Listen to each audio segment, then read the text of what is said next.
Hello everyone, very good morning and welcome to our English class. In today's video we are going to start with the first chapter of our English grammar book. Text book में अभी तक हमने 3 chapters complete किए हैं and अब हम grammar के कुछ चैप्टर्स देखेंगे, ठीक है। So the first chapter of grammar book is this sentence. इसमें हम सेंटेंस के बारे में जानेंगे, ठीक है। तो सबसे पहले हम सेंटेंस की डेफिनेशन देखते हैं। A sentence is a group of words which make complete sense. Sentence क्या होता है? ग्रुप ऑफ वर्ड्स होता है, ठीक है। मतलब बहुत सारे वर्ड्स जो होते हैं उनका हम कह सकते हैं ग्रुप। खूब सारे वर्ड्स एक साथ मिलके सेंटेंस बनाते हैं, लेकिन उसका एक कंप्लीट सेंस निकलना चाहिए, ठीक है। ये यहाँ पर ये बात जो लिखी हुई है वो बहुत इंपॉर्टेंट है आपको जानने के लिए, ठीक है। ये कंप्लीट सेंस मतलब केवल ऐसा नहीं कि आप कुछ भी लिख देंगे, बहुत सारे ग्रुप ऑफ वर्ड्स लिख देंगे तो वो सेंटेंस बन जाएगा। उसका कुछ अर्थ निकलना चाहिए, ठीक है, तभी वो सेंटेंस कहलाएगा। यदि वो अर्थ उसका नहीं निकल रहा, कुछ मीनिंगफुल सेंस नहीं निकल रहा, तो हम उसे सेंटेंस नहीं कह सकते हैं, ठीक है। तो सेंटेंस की कुछ पहचान जो होती है, sentence begin with a capital letter and end with a full stop, question mark और एन एक्सक्लेमेशन। तो सेंटेंस जो है हमेशा उसकी जो शुरुआत होगी, जहाँ से स्टार्ट होगा, वो हमेशा क्या होगा? कैपिटल लेटर से शुरू होगा, ठीक है। और जहाँ पे फिनिश होता है या कंप्लीट होता है तो वहाँ या तो फुल स्टॉप होगा, ठीक है, डॉट, या तो फिर क्वेश्चन मार्क होगा या फिर एक्सक्लेमेशन मार्क होगा। इन तीनों में से कोई चीज़ आपको सेंटेंस में मिलेगी, ठीक है। अब कुछ हम ग्रुप ऑफ वर्ड्स को देखते हैं। यहाँ पर हम यदि बात करें तो देख सकते हैं आप, जम्बल्ड वर्ड लिखा हुआ है और यहाँ सेंटेंसेस लिखा हुआ है, ठीक है। जम्बल्ड वर्ड मतलब जो ग्रुप ना हो, अरेंज ना हो, ठीक है। An hour I met ago him, ठीक है। तो यहाँ आप देख सकते हैं कि ग्रुप ऑफ वर्ड्स तो है, लेकिन इसका अर्थ नहीं निकल रहा है, ठीक है। साफ साफ इसका अर्थ हमें समझ नहीं आ रहा है कि क्या कहना चाह रहा है ये ग्रुप ऑफ वर्ड्स जो है। An hour I met ago him.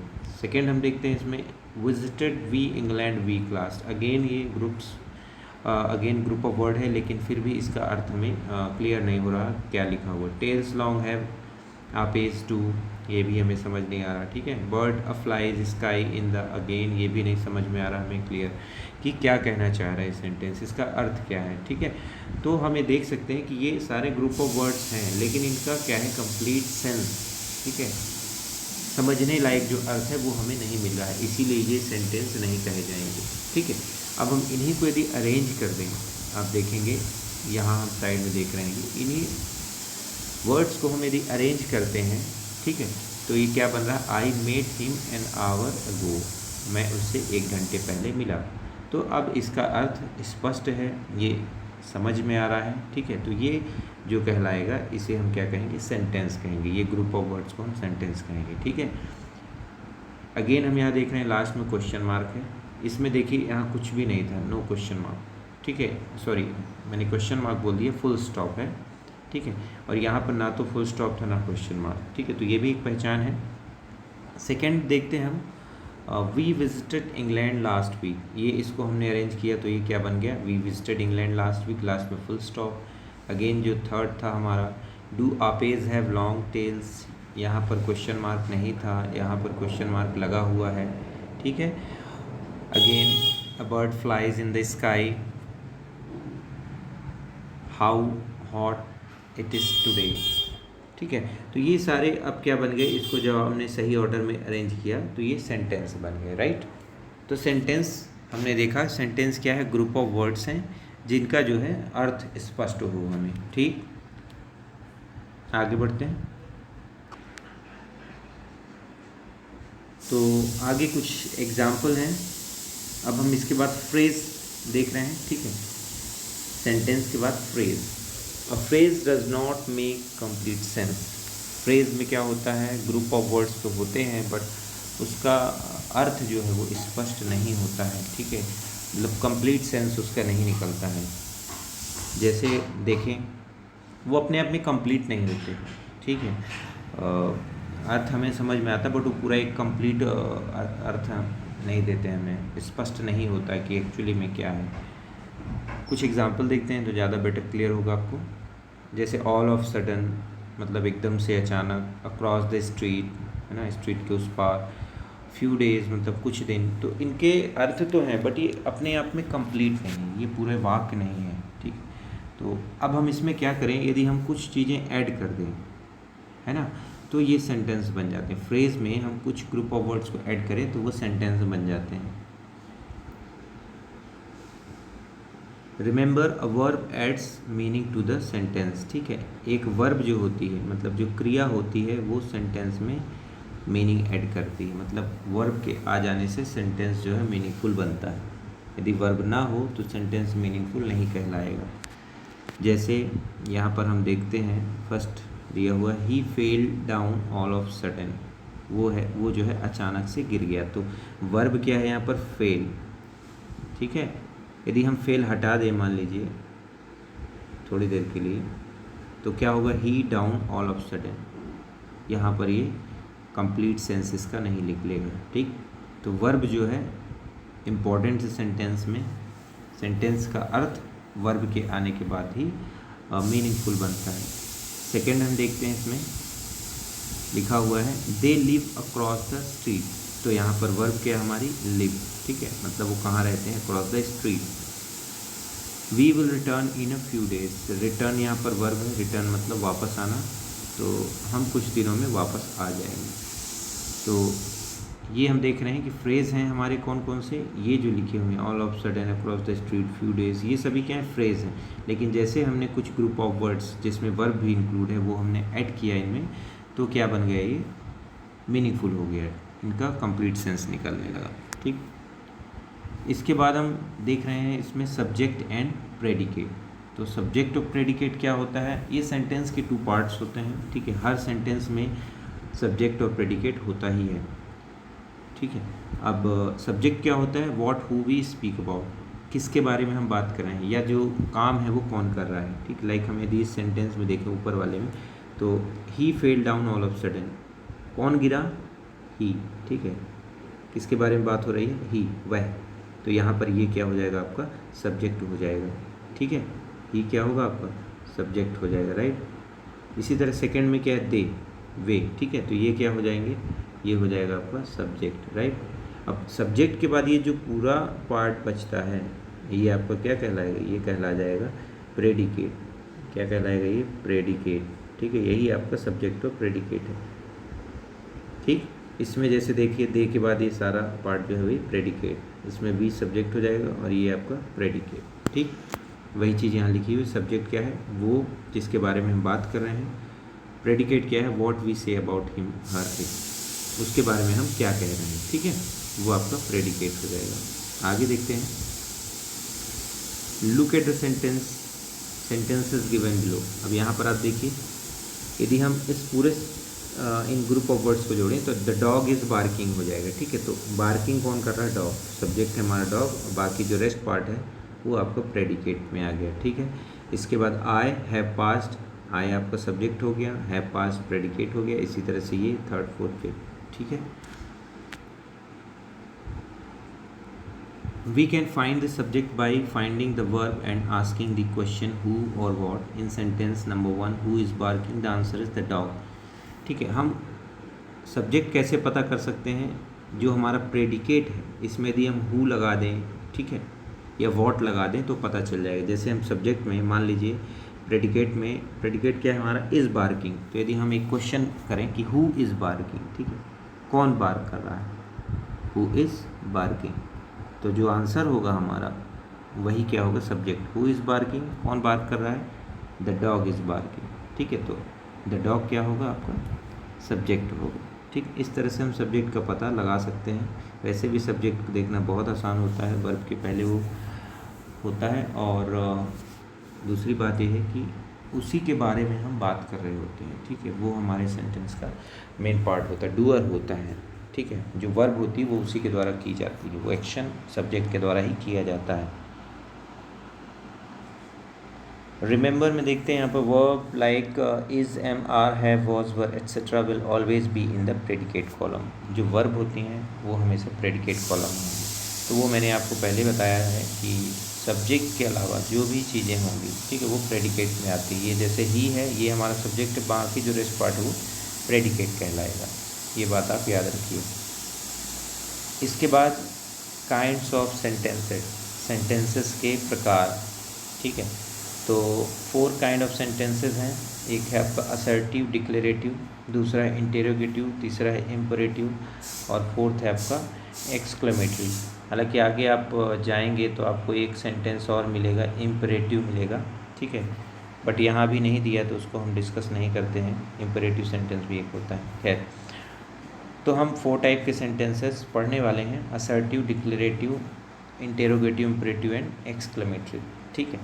तो सबसे पहले बात कर लेते हैं असर्टिव सेंटेंस क्या होता है। असर्टिव या हम जिसे डिक्लेरेटिव कहते हैं। अ सेंटेंस दैट स्टेट्स और declare something is called declarative. एक ऐसा सेंटेंस जो कोई चीज़ बताए, ठीक है, या फिर डिक्लेयर करे, जिसे हम कहते हैं। स्टेट मतलब बताना या फिर डिक्लेयर करना, उसे ही हम डिक्लेरेटिव सेंटेंस कहते हैं। स्टेटमेंट को हम असर्टिव सेंटेंस कहते हैं, यदि और आसान शब्दों में समझें, ठीक। His father is an honest officer, ठीक है। The sun sets in the west, my sister cooks the food at home. तो ये सारी क्या है, स्टेटमेंट्स हैं, ठीक है। उसके पिता जो है एक ऑनेस्ट ऑफिसर हैं, सूर्य पश्चिम में अस्त होता है, ठीक। तो ये जो है आपकी ये क्या कहला जाएंगे, इस टाइप के सेंटेंसेस असर्टिव या डिक्लेरेटिव सेंटेंसेस कहलाते हैं, ठीक है। और असर्टिव सेंटेंस हमेशा एंड होते हैं कहाँ पर, फुल स्टॉप पर, ठीक है। ये फुल स्टॉप लगा होगा लास्ट में।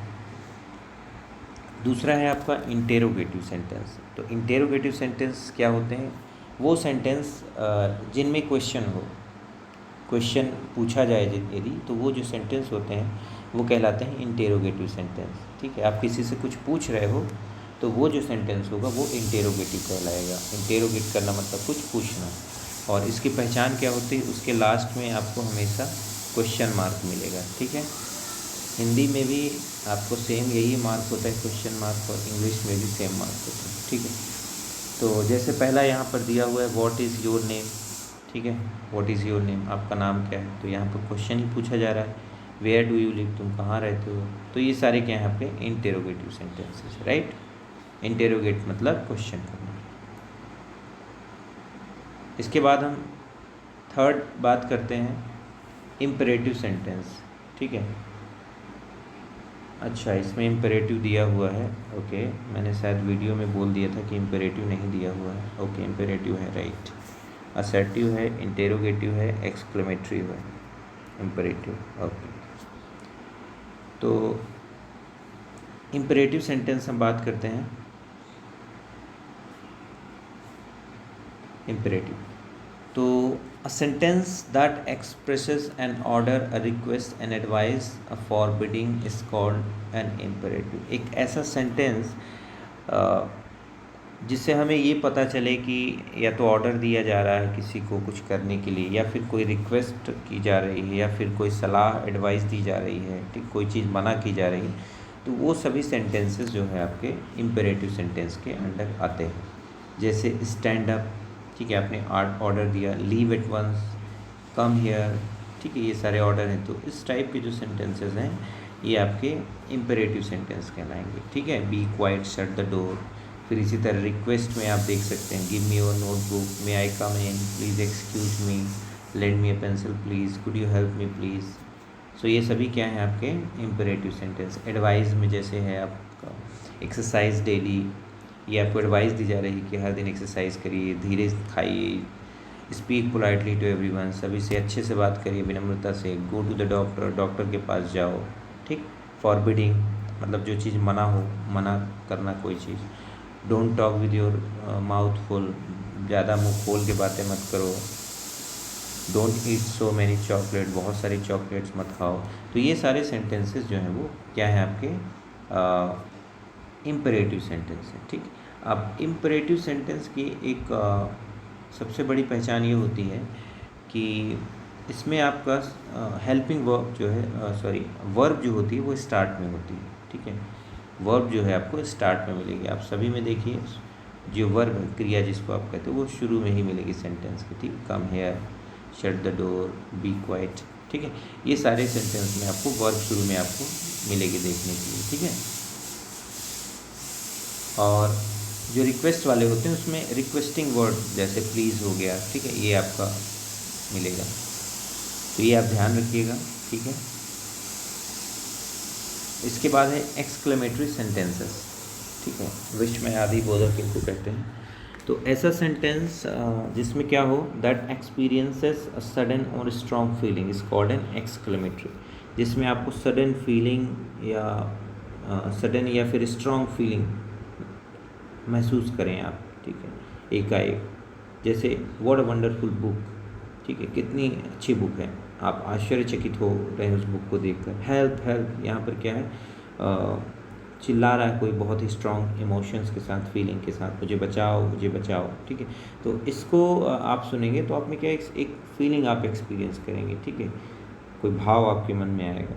What a lovely child, how lucky she is.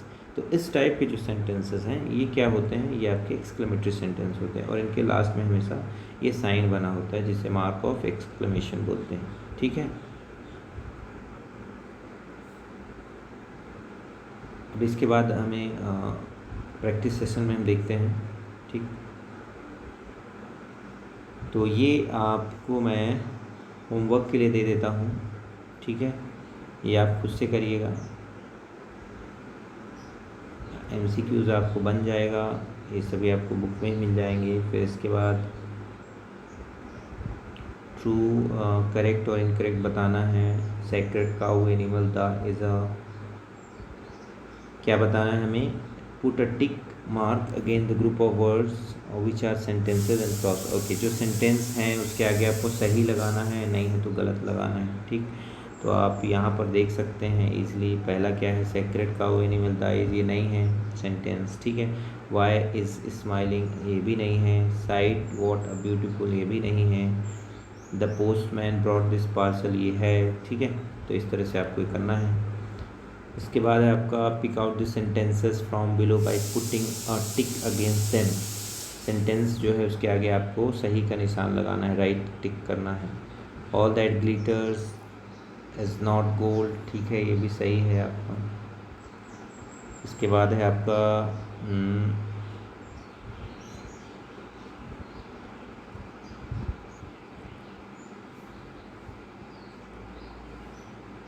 Is it a holiday today, sorry it is a holiday today, ये भी ठीक है। विल स्टॉप टॉकिंग, ये भी ठीक है। राइट वेल, ये भी ठीक है। टू स्लीप अर्ली, ये आपका सेंटेंस नहीं है, ठीक है, इसमें आप क्रॉस मार्क लगा लीजिएगा, ठीक। अगेन यहाँ पर नेक्स्ट क्वेश्चन जो है D, divide the following sentences into subject and predicate. तो सब्जेक्ट प्रेडिकेट आपको बताना है, तो जो शुरू में लिखा हुआ है आपका सब्जेक्ट हो गया, इसके बाद रेस्ट पार्ट आपका प्रेडिकेट हो गया। आवर स्कूल सब्जेक्ट हो गया, ठीक है, बाकी प्रेडिकेट हो गया। तो यहाँ आप सब्जेक्ट वाली चीज़ें लिख दीजिएगा, जैसे द बॉय हो गया, ठीक है, यहाँ प्रेडिकेट लिख दीजिएगा, सैंग वेल हो जाएगा, ठीक है। ये आपका सब्जेक्ट प्रेडिकेट अलग अलग हो जाएगा, ठीक। इसी तरह यहाँ थर्ड में आंट सब्जेक्ट हो जाएगा, बाकी प्रेडिकेट, यहाँ दे हो जाएगा सब्जेक्ट, यहाँ माई, ठीक है, माई राइट आई, ये आपको हो जाएगा माई राइट आई, ठीक, ये पूरा सब्जेक्ट होगा। इसमें कंफ्यूज मत होना आप, ये लास्ट वाले माई राइट आई, ये पूरा सब्जेक्ट है, ठीक है, बाकी ये प्रेडिकेट। तो इसी के साथ आपका ये first chapter with exercise complete होता है। इसको आप ग्रामर की कॉपी मत बनाइए, आप इसी में फिल कर लीजिए, बनाने की ज़रूरत नहीं है, ठीक है। इसमें स्पेस दिया हुआ है, तो आप इसे जस्ट अपनी बुक में फिल कर लीजिए, ठीक है। और होमवर्क रहेगा, आपको बुक फिल करके अपनी भेजनी है, ठीक है। तो मिलते हैं नेक्स्ट वीडियो में नेक्स्ट चैप्टर के साथ, तब तक के लिए हैव अ ग्रेट डे।